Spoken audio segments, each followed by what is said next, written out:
नमस्कार। आज हम पढ़ेंगे कक्षा षष्ठी विषय विज्ञान अध्याय 4 वस्तुओं के समूह बनाना। यानी कि आज हम वस्तुओं के समूह बनाएंगे, इसका हम अध्ययन करेंगे। तो सभी भैया बहन जानते हैं कि हमारे चारों ओर हैं, हम बहुत सारी वस्तुओं को देखते हैं। विभिन्न प्रकार की वस्तु होती है, जैसे टेबल है, कुर्सी है, पंखा है, चौक है, लकड़ी है, फर्श है, दरी है, पेड़ पौधे, बहुत सारी चीजों को हम देखते हैं। और ये सभी वस्तुएं कोई ना कोई पदार्थ से मिलकर बनी होती हैं। यानी कि हमारे चारों ओर बहुत सारी वस्तुएं होती हैं और अनेक प्रकार के पदार्थों से बनी होती हैं।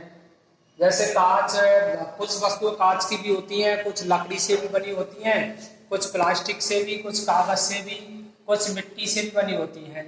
इसी प्रकार एक ही पदार्थ से कई वस्तुएं भी बनाई जा सकती है।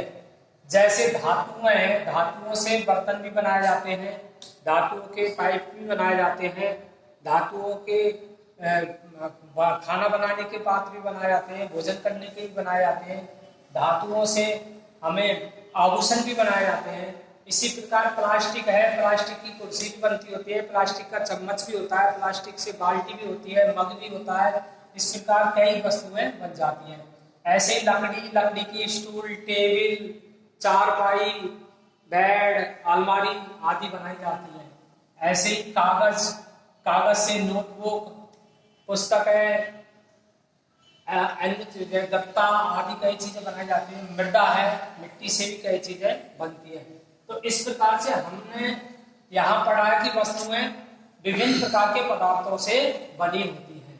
अब है हमें इनका समूह बनाना है। यानी बहुत सारी वस्तुओं का समूह कैसे बनाते हैं, या वस्तुओं का समूह बनाने की हमको आवश्यकता क्यों है। तो देखना है कि प्रत्येक पदार्थ की अपनी विशिष्ट पहचान होती है। इनके भिन्न भिन्न रूप भी होते हैं तथा इनके जल अथवा अन्य द्रव्यों में भी मिश्रित होने के ढंग भी भिन्न भिन्न होते हैं। ये जल में तैर सकते हैं तो जल में डूब भी सकते हैं। ये पदार्थ पारदर्शी, अपारदर्शी और पारभासी भी हो सकते हैं। इस प्रकार पदार्थों में कई समानताओं के साथ साथ भिन्नताएं भी पाई जाती हैं। अतः पदार्थों का समूहन उनके गुणों में पाई जाने वाली इन्हीं समानताओं और भिन्नताओं के आधार पर किया जाता है। हमारे दैनिक जीवन में हम प्राय पदार्थों के समूहन अपनी सुविधा के लिए करते हैं, जिससे आवश्यकता के समय हम आसानी से वस्तुओं का पता लगा सकते हैं। इसके अतिरिक्त पदार्थों के समूह में बांटकर उनके गुणों का अध्ययन आसानी से किया जा सकता है। इसलिए हम पदार्थों का समूह में करते हैं। अब जो पदार्थों का अगला जो हमारा बिंदु है गुण, यह कि पदार्थों के हम गुणों के आधार पर इनको विभिन्न समूह में भी बांट सकते हैं। जैसे गुण क्या क्या होते हैं कि पदार्थों में अनेक गुण पाए जाते हैं, जैसे दिखावट है, कठोरता है, कोमलता है, विलेयता है, अविलेयता है, पारदर्शिता है, ये इनके गुण होते हैं। अब हम एक एक गुण को पढ़ेंगे, सभी भैया बहन ध्यान से सुने। सबसे पहले दिखावट। जो पदार्थों का गुण है वो पहला है दिखावट। विभिन्न पदार्थों की दिखावट भी भिन्न भिन्न होती है, यानी कि अलग अलग पदार्थों की जो देखने में भी वो अलग अलग होते हैं। कुछ पदार्थों में एक प्रकार की द्युति पाई जाती है। द्युति कहते हैं चमक को, इसलिए वो प्राय धातु होते हैं या चमकदार होते हैं। जैसे लोहा, तांबा, एल्यूमिनियम, सोना, चांदी, इनमें द्युति पाई जाती है, यानी चमक होती है, इसलिए यह चमकदार पदार्थ कहलाते हैं। दूसरी दिखावट है द्युतिहीन, जिनमें चमक नहीं होती है। कुछ पदार्थ क्या करते हैं कि वायु और नमी से क्रिया करके और वह अपनी चमक को खो देते हैं।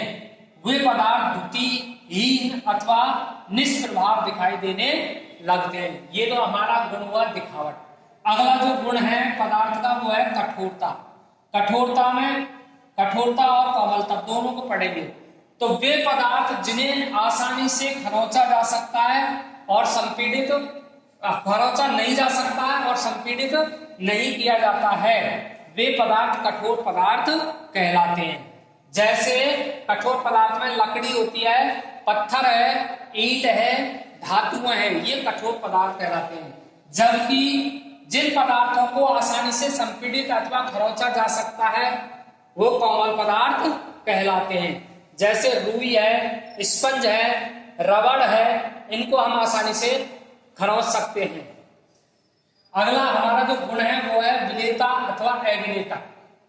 तो दोनों को हम पढ़ेंगे, पहले विलेयता फिर अविलेयता। तो विलेयता किसे कहते हैं?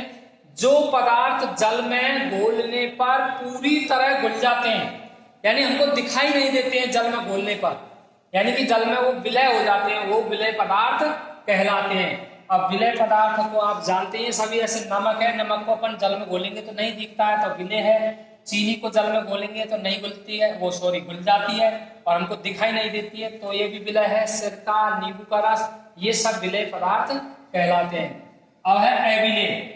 जो पदार्थ किसी भी प्रकार के द्रव में, यानी कोई भी द्रव हो, चाहे तेल हो, चाहे जल हो, चाहे और कोई भी हो, किसी भी प्रकार के द्रव में नहीं घुलते हैं, वे अविलेय पदार्थ कहलाते हैं।